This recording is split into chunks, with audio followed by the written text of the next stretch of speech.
지난주에는 동일한 성경 본문 말씀으로 나의 안에 거하라 라는 제목으로 말씀의 은혜를 나누었습니다. 오늘은 설교 말씀이라기보다는 성경 말씀 자체의 이해를 돕기 위해서 본문 자체를 설명해 드리려고 합니다. 그래서 본문 자체를 설명하기 때문에 조금 딱딱할 수도 있지만 이 내용이 짧은 내용 안에 생각보다 많은 내용이 담겨 있어요. 그래서 같이 한번 내용을 이해하는 것 목적으로 한번 같이 나눴으면 좋겠습니다. 성경을 제가 이해하는 방식이에요. 혹시 화면이 나왔나요? 오늘 화면을 같이 보실까요? 네, 나는 참 포도나무, 너희는 가지라 이렇게 되어 있습니다. 포도 알맹이 두 개를 합치려고 그랬는데 땅콩처럼 보이는 것 같아요. 그래서 아직 저의 한계입니다. 먼저 나는 참 포도나무를 보고 너희는 가지라 라는 것에 대해서 이렇게 나누려고 합니다. 보시면 나는 참 포도나무다 그랬는데요. 이 말씀은 들포도나무하고 비교해서 쓰여진 말씀이에요. 들포도나무. 이게 비유입니다. 비유. 포도나무는 구약 성경에서 이스라엘 백성들을 상징했었습니다. 그런데 이스라엘 백성들이 하나님 앞에 기쁨이 되진 삶을 살아내지 못했어요. 하나님 백성답게 살아내지 못했습니다. 그래서 그런 삶을 들포도나무라고 이제 비유를 한 것이고, 그와 반대되는 참포도나무는 하나님께 기쁨이 되고 하나님께 영광이 되는 나무를, 그런 열매 맺는 나무를 참포도나무다 이렇게 본 것입니다. 포도나무가 이스라엘 백성의 상징이라 그랬는데요. 그 구약 성경에 굉장히 많은 구절이 있지만 두 구절만 제가 대표적으로 뽑아왔습니다. 이사야서 5장 2절하고 이사야서 5장 7절인데요. 화면에 글씨가 보이시나요? 안 보이세요? 아니면 여기에도 성경 구절을 제가 찾아놓긴 했어요. 여기도 찾아놓긴 했는데 이사야서 5장 2절 말씀 먼저 한번 읽어보겠습니다. 시작. 땅을 파서 돌을 제하고 극상품 포도나무를 심었었도다. 그 중에 망대를 세웠고 그 안에 술틀을 팠었도다. 좋은 포도 맺기를 바랐더니 들포도를 맺혔도다. 아멘. 하나님께서 하신 말씀입니다. 하나님께서 극상품 포도를 심으셨대요. 이스라엘 백성들을 상징하는 말인데, 내가 얼마나 애지중지하며 얼마나 많은 표적과 기적을 베풀고 얼마나 큰 은혜를 베푸는지 너희가 알 것이다. 만나와 메추라기를 먹고 세상 민족 가운데 홍해가 갈라지는 것을 본 민족이 너희밖에 없다. 애굽에서 나올 때에 10가지 재앙으로 하나님의 살아계심을 본 민족이 너희밖에 없다. 신의 산에서 구름 가운데 하나님의 영광이 임한 것을 너희밖에 본 민족이 없다. 하나님의 말씀을 직접 들은 민족이 너희밖에 없다. 극상품 포도나무를 심었도다. 그래서 좋은 열매 맺기를 바랬는데 들포도를 맺었도다. 들포도를 맺었다는 게 무슨 의미냐면 7절입니다. 이사야서 5장 7절 말씀 같이 읽어보겠습니다. 시작. 대저 만군의 여호와의 포도원은 이스라엘 족속이요 그의 기뻐하시는 나무는 유다 사람이라. 그들에게 공평을 바라셨더니 도리어 포악이요 그들에게 의로움을 바라셨더니 도리어 부르짖음이었도다. 아멘. 여호와의 포도원은 이스라엘 민족이다. 이스라엘 민족이 하나님 백성이 되기를 바랬다. 이스라엘 민족이라는 그 당시에 가장 힘없고 가장 나약하고 가장 볼품없는 민족이었지만 하나님의 특별한 사랑을 받아서 하나님의 백성답게 열매 맺기를 바랬다 그랬는데, 공평하고 정의로운 사회를 바랬지만 포악을 일삼았고, 의로움이 있길 바랬지만 부르짖게 만드는 억울한 일들을 많이 만드는 그런 사회를 만들어 버렸다. 그래서 너희는 들포도 같다라고 하나님이 하시는 겁니다. 여러분, 들포도를 보신 적 있나요? 저는 본 적이 없어요. 그래서 찾아봤더니 옆에 사진에 이제 큰 포도 알맹이가 보이잖아요. 이거는 이제 먹기 좋은 포도고, 들포도는 이런 거더라고요. 들포도. 여기서 먹을 만한 알맹이가 하나 있는데 이것도 아마 떫고 맛이 없을 거예요. 굉장히 맛이 없어 보이죠. 별로 안 먹는 게 좋을 것 같아요. 이런 게 들포도랍니다. 그러니 옆에 있는 포도 사진하고 비교가 되죠. 극상품 포도나무를 심었는데 이런 들포도를 맺었도다. 하나님께서 애지중지하면서 하나님의 큰 은혜를 베풀고 함께 하셨는데 너희의 삶의 열매는 이런 것과 같았다라고 하시는 것입니다. 그래서 하나님께서 기대하신 포도나무의 열매가 무엇인지 정리하자면 하나님을 경외하는 믿음. 너희들은 하나님의 구원의 은혜를 경험한 민족이 아니냐. 십계명도 그렇게 시작됩니다. 그냥 무턱대고 너는 나 위에 다른 신을 섬기지 말라 이렇게 시작되는 게 아니라 그 앞구절에 뭐라고 나오냐면 애굽 민족에서 노예와 그 학대에서 해방한 다음에 구출된 다음에 나는 너희를 애굽에서 구원한 여호와니라. 그러므로 너희는 나 외에 다른 신을 섬기지 말며 이렇게 십계명이 나갑니다. 그러니 구원의 은혜에 반응하여서 하나님만 경배하는, 하나님만 경외하는 하나님 백성이 되길 바랬지만 이스라엘 민족은 수없이 우상 숭배하는 민족으로 전락해버립니다. 또 하나는 하나님 백성답게 공의와 인애, 사랑과 자비와 궁율이 가득한 민족이 되길 바랬지만 오히려 세상 어느 민족과 다를 것과 없이 불의하고 무자비한 사회를 만들어가는 이스라엘 백성들을 보면서 그 삶의 열매가 들포도 같다. 결코 하나님 앞에 기쁨이 되지 못했다라는 것입니다. 그래서 참 포도나무는 들포도와 비교한 단어가 참 포도나무예요. 그냥 포도나무라고 말씀하시지 않고 나는 참 포도나무다 이렇게 말씀하셨어요. 나는 하나님 앞에 기쁨이 되는 삶이며 나는 하나님 앞에 기쁨이 되고 하나님께 영광 돌리는 나무인데 너희는 그 나무에 붙은 가지다.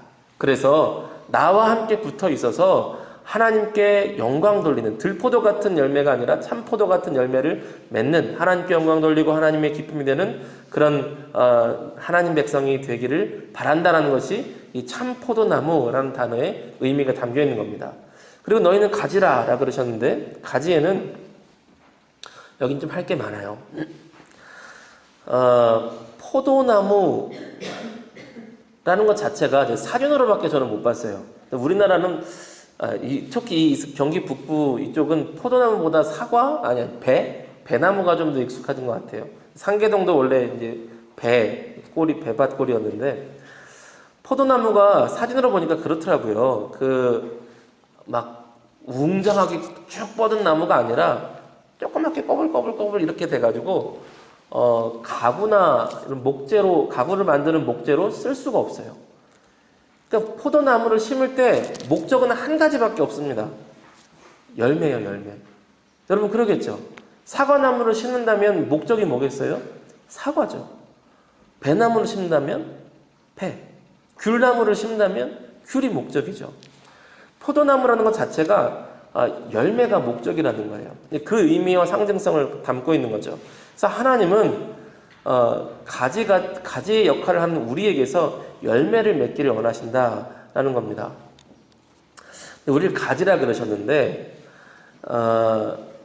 가지에 대해서 로마서 11장 17절에서 이렇게 말씀하세요. 주보엔 제가 안 적어놨네요. 보이시는 분만 같이 읽어볼까요? 화면에 로마서 11장 17절 시작. 또한 가지 얼마가 꺾여졌는데 돌 감람나무인 내가 그들 중에 젖붙임이 되어 참 감람나무 뿌리에 진액을 함께 받는 자 되었은즉. 아멘. 이제 감람나무의 비유인데 이것은 바울이 로마서에서 비유한 겁니다. 포도나무는 예수님께서 직접 하신 비유고 우리는 어떤 존재와 같냐면 이제 돌 감람나무인데 포도나무라고 하면 들 포도나무 가지인데 꺾여졌다가 참 포도나무 가지에 젖붙임됐다는 거예요. 그러면 원래 나쁜 나무에 붙어있던 가지인데 좋은 나무에다 딱 붙여서 고정시켜 놓으면 잘 고정시켜 놓으면 붙는 거 아시죠? 붙어요. 이 가지를 꺾어다가 좋은 나무에 가지다가 잘 붙여놓고 묶어서 딱 해놓으면은 며칠 지나면 이게 붙습니다. 그러면 좋은 나무에서부터의 영양분을 가지가 받기 시작해요. 가지가 살아납니다. 그걸 젖붙임이라 그래요. 젖붙임. 근데 우리는 어떤 존재냐면 원래 들 포도나무에 있던 그런 가지들인데 참 포도나무에 젖붙임 됐다는 거예요. 그래서 구원의 길에 젖붙임 됐다는 것이죠. 그런데 문제는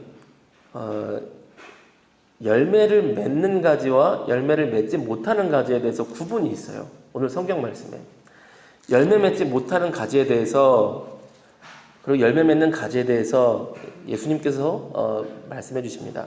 열매를 맺지 못하는 가지를 먼저 보자면 15장 2절 말씀을 한번 볼까요? 요한복음 15장 2절 말씀. 15장 2절 말씀 같이 읽습니다. 그 순서지는 8쪽이에요. 15장 2절 말씀 그리고 15장 6절 말씀 같이 읽어보겠습니다. 시작. 무릇 내게 있어 과실을 맺지 아니하는 가지는 아버지께서 이를 제해버리시고 무릇 과실을 맺는 가지는 더 과실을 맺게 하려 하여 이를 깨끗게 하시느니라. 15장 6절 읽습니다. 시작. 사람이 내 안에 거하지 아니하면 가지처럼 밖에 버리고 말라지나니 사람들이 이것을 모아다가 불에 던져 사르느니라. 아멘. 열매를 맺지 못하는 가지, 죽은 가지, 병든 가지는 잘라버리신대요. 재해버리신대요. 재해버리신다는 게 잘라버리시는 거거든요. 이 자른 가지는 어떻게 되냐면 6절에 보면 사람들이 이 가지를 밖에 모아다가 장작불로 쓰는데 쓰인다는 겁니다. 이게 무슨 의미냐면 하나님께서 구원의 은혜를 베풀려고 노력하시고 다가가셨지만 아무리 찾아오셨지만 끝내 하나님 백성이 되기를 거절한다면 결국 그 마지막은 잘라내지고 심판받고 불심판 같은 사람이 밖에 던져 불태워버리는 것처럼 불심판의 자리로 간다는 것입니다. 우리가 포도나무를 이스라엘 백성과 비교한다 그랬는데 이전까지 이스라엘 백성에 대해서 하나님께서 기다리신 기간이 1000년이에요. 사울 왕부터 멸망할 때까지 1000년을 기다리십니다. 1000년이면 오래 기다리셨죠. 오래 기다리신 거예요. 하나님께서는 1000년을 하루를 1000년같이 기다리셨다 그래요. 정말 오래 기다리셨어요. 그럼에도 불구하고 끝내 하나님 앞에 온전케 서지 못한 자에 대해서는 마지막은 어쩔 수 없이 하나님께서 잘라버리시고 심판의 길로 가게 된다는 것입니다. 우리가 사랑의 하나님에 대해서만 너무 집중하면 심판하시는 하나님에 대해서 어색해요. 하나님 무섭게 심판하실 수가 있나? 심판하십니다. 왜냐하면 하나님은 사랑의 하나님이시지만 동시에 공평과 정의의 하나님이시기도 해요.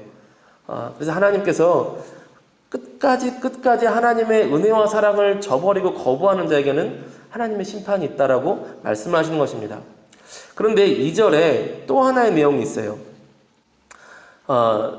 과실을 맺지 아니하는 가지는 재버리시고 과실을 맺는 가지는 맺게 하려 하여 깨끗하게 하신대요.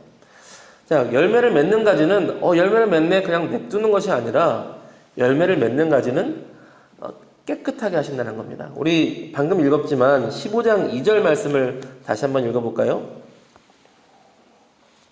15장 2절 말씀 다시 한번 읽어보겠습니다. 시작. 무릇 내게 있어 과실을 맺지 아니하는 가지는 아버지께서 이를 제해버리시고 무릇 과실을 맺는 가지는 더 과실을 맺게 하려 하여 이를 깨끗게 하시느니라. 아멘. 3절을 보면 너희는 내가 이미 일러준 말로 이미 깨끗해졌으니 라고 말씀하십니다. 제자들에 관해서는 이미 깨끗해졌다. 열매를 맺는 가지다. 예수님을 믿는 자들, 예수님을 구주와 주님으로 영접하는 자들에 대해서는 너희는 열매를 맺는 가지다. 그런데 열매를 더 맺게 하려고 하나님께서 뭘 하시냐면 깨끗하게 하신다라는 거예요. 깨끗하게 한다는 말은 가지치기를 하신다는 말입니다. 가지치기. 설교에서 다 얘기할 것은 아니지만 이것을 알아보려고 가지치기에 대한 조사를 좀 막 해봤어요. 근데 꼭 해야 되더라고요. 가지치기를 꼭 해야 열매가 제대로 맺혀지더라고요. 열매를 맺는 가지인데 불필요한 잔가지들을 잘라내는 것입니다. 순교자 저스틴이라는 분이 그렇게 말씀하셨어요. 하나님은 우리의 삶 가운데 가지치기를 하신다. 근데 그 가지치기는 하나님의 순전한 제자가 되기 위한 고통스러운 훈련의 시간이 될 수도 있다라고 말씀하신 거예요. 얘가 분명히 열매를 맺을 가지예요. 그러면 하나님께서 우리 삶 가운데 열매를 맺지 못하게 막고 있는 불필요한 것들을 가지치게 하십니다. 그때 가지치기를 당하는 가지는 어떨까요? 아프겠죠. 가지가 잘려 나가는 거니까. 그런데 하나님께서 우리 삶에 가지치기를 하신다면 하나님께서 나에게 열매를 맺을 수 있다고 기대하시는 거구나. 그래서 내 삶의 불필요한 부분들을 잘라내시고 거룩한 하나님의 사람으로 나를 빚어가시는구나. 도자기를 빚는 것도 그렇지 않을까요? 진흙 입장에서는 꾸역꾸역 누르니까 아플 거 아니에요. 왜 나를 누르지? 왜 나를 누르지? 아픈데 근데 하나님께서 그렇게 누르는 가운데 아름다운 도자기로 빚어가시는 거거든요. 주는 토기장이요 라는 말씀처럼. 가지치기의 유익에 대해서 이제 시편 119편 71절 말씀이 제 생각이 났습니다. 시편 119편 71절 말씀 한번 같이 읽어보겠습니다. 시작. 고난당한 것이 내게 유익이라 이로 인하여 내가 주의 율례를 배우게 되었나이다. 아멘. 이 말씀이 정말 진실하게 그런 것 같습니다. 가지치기를 당한 자의 고백인 것 같아요. 이 시편 기자 또한 이 시편의 말씀을 쓴 사람 또한 내 삶의 고난으로 인하여서 가지치기 같은 하나님의 연단으로 인하여서 오히려 내가 하나님 앞에 정금같이 서게 되었다라는 고백입니다. 우리 삶 가운데 또 하나님의 가지치기 같은 훈련의 과정이 있을 때에 하나님 나를 기대하시는구나 하고 하나님 앞에 감사하며 하나님의 이끄심에 순종하며 나아갈 수 있는 저와 여러분이 되었으면 좋겠습니다. 그러면 열매를 맺기를 원하시는데 열매를 맺게 하시는 열매를 기대하시는 목적이 무엇일까? 열매를 기대하시는 목적. 예수님께서 이렇게 말씀하십니다. 열매를 맺게 하시는 목적은 세 가지가 있는데 하나님께 영광 돌리기 위해서 열매를 맺게 하시고 또한 주님의 제자됨을 위해서 열매를 맺게 하시고 또 우리 지난주에 본 것처럼 우리의 기쁨을 충만하게 하게 하시려고 열매를 맺도록 하신다는 것입니다. 우리 15장 8절 말씀 한번 읽어보겠습니다. 시작. 너희가 과실을 많이 맺으면 내 아버지께서 영광을 받으실 것이요 너희가 내 제자가 되리라. 아멘. 과실을 맺으면 하나님께 영광 돌리고 주님의 제자로서 드러나기 때문에 열매를 맺는 삶을 요구하신다는 것입니다. 또 하나 15장 11절입니다. 우리 지난주에는 이 구절을 중심으로 말씀을 나눴었습니다. 15장 11절 읽어보겠습니다. 시작. 내가 이것을 너희에게 이름은 내 기쁨이 너희 안에 있어 너희 기쁨을 충만하게 하려 함이니라. 아멘. 열매 맺는 삶을 통하여서 하나님의 기쁨이 우리 안에 충만하게 거하게 하시려고 우리가 열매 맺는 삶이 되기를 원하신다는 것입니다. 그렇다면 열매가 뭘까요? 하나님께서 열매 맺기를 기대하시는데 열매가 뭘까요? 성경에 열매에 대해서 나와 있는 구절들이 꽤 많습니다. 회개의 열매, 빛의 열매, 의의 열매, 성령의 열매, 거룩의 열매, 전도의 열매 이렇게 많이 있습니다. 그런데 제가 그 중에 대표적으로 세 가지를 뽑아왔어요. 그런데 이 세 가지는 하나로 정리될 수가 있습니다. 먼저 이 세 가지 순서제 세 가지를 써놨는데 그 세 가지에 대한 성경 구절들을 한번 보겠습니다. 하나님께서 우리에게 바라시는 열매가 무엇이냐? 먼저 성령의 열매를 바라시는데 갈라디아서 5장 22절 23절 한번 읽습니다. 시작. 오직 성령의 열매는 사랑과 희락과 화평과 오래 참음과 자비와 양선과 충성과 온유와 절제니 이 같은 것을 금지할 법이 없느니라. 아멘. 성령의 열매를 맺는 방법은 가지가 나무에 붙어 있듯이 예수님께 붙어 있는 겁니다. 그럼 열매를 맺게 하신대요. 이런 성령의 열매들을. 또 하나 거룩함의 열매입니다. 우리 거룩함의 열매 로마서 6장 22절 한번 같이 읽겠습니다. 시작.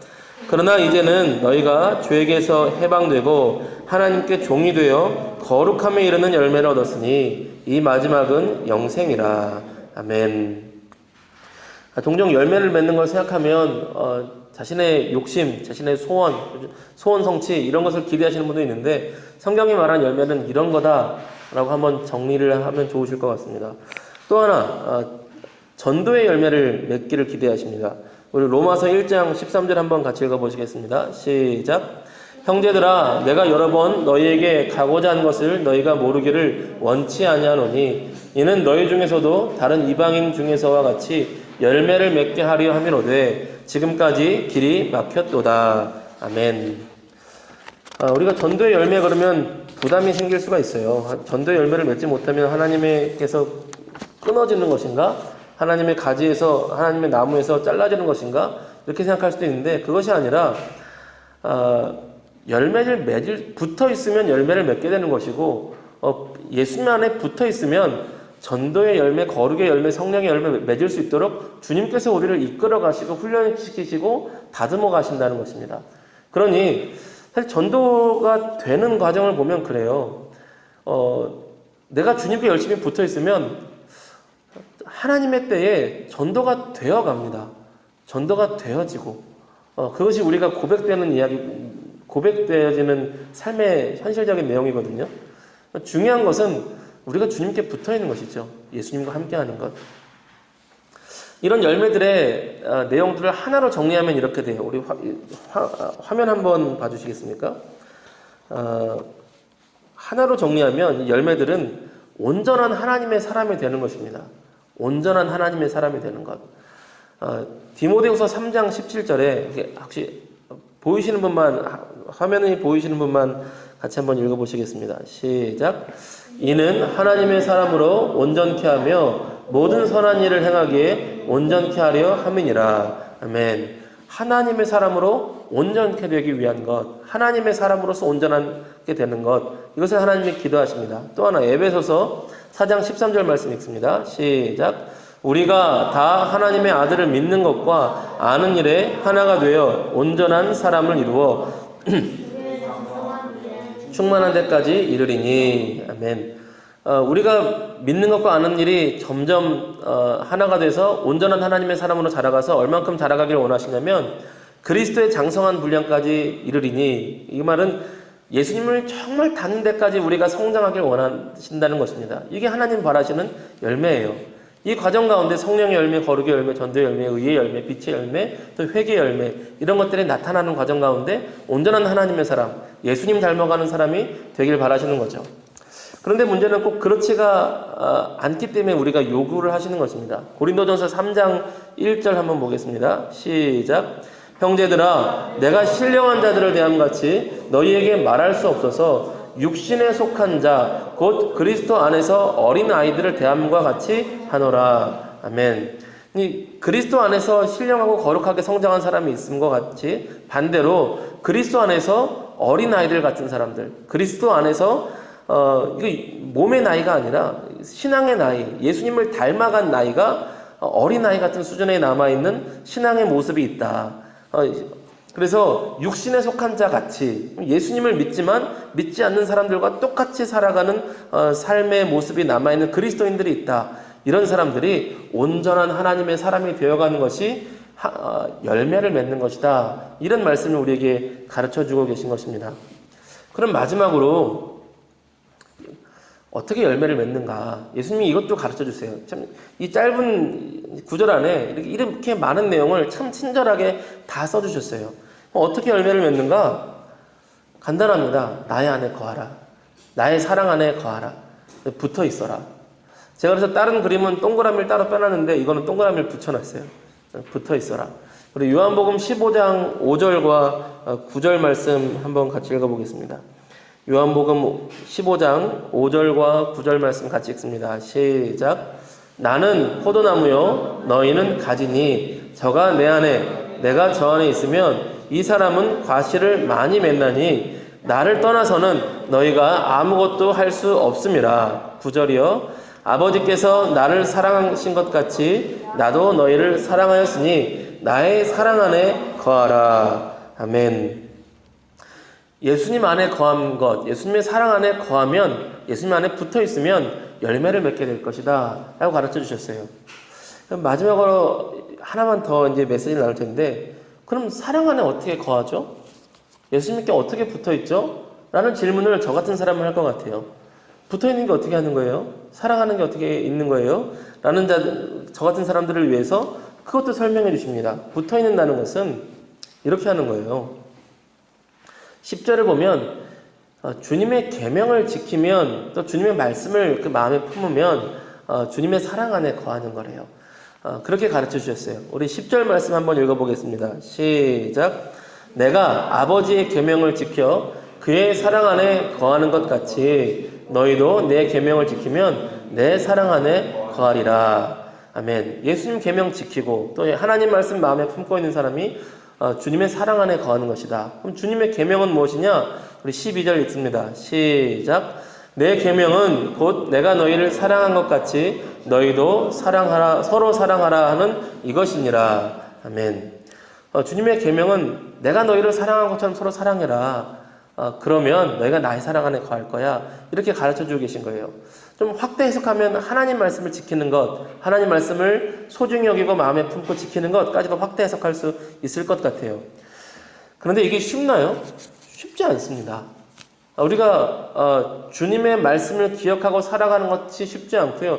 내가 사랑할 만한 사람들을 사랑하는 것은 쉽습니다. 그런데 사랑하기 힘든 사람들을 용서하고 사랑하는 것은 힘들 때가 많아요. 더 나아가서 하나님의 말씀들을 항상 소중히 여기고 하나님의 말씀들을 내 마음에 품고 하나님의 말씀 지키고 살아간다는 것은 솔직히 정말 어렵습니다. 쉽지 않아요. 그렇게 쉽지 않을 우리를 위해서 주신 말씀이 7절이에요. 같이 읽습니다. 시작. 너희가 내 안에 거하고 내 말이 너희 안에 거하면 무엇이든지 원하는 대로 구하라. 그리하면 이루리라. 아멘. 이 7절 같은 말씀이 오해하기 쉬운 말씀입니다. 앞뒤 정원 문맥 아무것도 없이 딱 7절만 뽑아서 무엇이든지 원하는 대로 구하라. 그리하면 이루리라. 아멘. 주여 로또 막 이렇게 나가면 곤란해요. 그 앞에 있는 내용도 중요하고 전후 문맥도 중요합니다. 7절 앞에 있는 내용이 이 내용을 안 보시려고 그래요. 너희가 내 안에 거하고 내 말이 너희 안에 거하면 무엇이든지 구하라. 이 말씀을 오늘 말씀의 전체 맥락에서 보자면 하나님께서 너희에게 열매 맺기를 원하시는데, 그래서 예수님 안에 붙어 있기를 원하시는데, 너희 또한 그 하나님의 마음을, 그 말씀을 마음에 품어서 예수님의 사랑 안에 거하고 예수님께 붙어 있기를 간절히 소망한다면, 그래서 하나님께 영광 돌리며 주님의 제자가 되며 주님의 기쁨이 되는, 또 우리의 기쁨이 되는 열매 맺는 삶이 되기를 너희가 간절히 원한다면, 그러면 그것이 너희 안에 불가능해 보일지라도 그 모든 것들을 원하는 대로 구하라. 그리하면 이룰 것이다. 우리가 예수님 안에 거해서 열매 맺는 삶이 아무리 불가능해 보일지라도 주님 안에서 그 마음을 품고 그 말씀을 품고 기도하면 너희가 예수님 안에 거하게 될 것이고, 너희가 열매 맺는 하나님의 사람이 될 것이고, 너희가 온전한 하나님의 사람으로 자라가게 될 것이다 라는 것이 예수님의 말씀이에요. 그럼 조금 여담으로, 나는 그럼 내 삶에 필요한 것 구하면 안 되나요? 구해도 되죠. 그런데 그렇게 많이 구할 필요 없어요. 주님이 아시거든요. 마태복음에서 예수님 말씀하시기를 이런 것들은 너에게 필요한 것을 하나님이 이미 아시느니라. 다만 너희가 먼저 그 나라와 그 의를 구하면 너에게 필요한 모든 것들을 더해 주시리라 라고 말씀을 하세요. 너희가 하나님의 사람, 온전한 하나님 사람, 열매 맺는 사람, 하나님 나라, 하나님과의 관계, 이것을 구하면 너희가 먹고 사는 것에 대해서는 하나님께서 너희를 지키시고 붙들어 주실 거야 라는 말씀인 것이죠. 이렇게 붙어 있으라고 하셨습니다. 주님께 기도함으로, 간구함으로, 말씀을 지킴으로. 그러면 주님의 사랑 안에 거하고 열매를 맺는 하나님의 사람이 될 것이라고 말씀해 주셨습니다. 이 말씀을 마치려고 해요. 나는 참 포도나무요 너희는 가지라고 했습니다. 여기 화면에 저기 포도 중에 색깔이 이상한 포도 하나 보이시나요? 예, 그게 마지막 칸입니다. 안 보이시죠? 네, 여기 있습니다. 나는 참 포도나무요 너희는 가지니라 라고 말씀하셨습니다. 그 옆에는 이 풍성한 포도처럼 우리가 하나님께서 기뻐하시는 열매 맺는 삶이 되었으면 좋겠습니다. 주님의 사랑 안에 거하고 또 날마다의 삶 가운데 주님과 함께함으로 열매 맺는 믿음의 사람들이 다 되시기를 주님의 이름으로 축복합니다. 그래서 하나님께 영광 돌리고 하나님께서 주시는 충만한 기쁨을 날마다 누리시는 저와 여러분 모두가 되기를 다시 한번 주님의 이름으로 축복합니다. 우리 이 시간 말씀 생각하며 기도하며 나가겠습니다.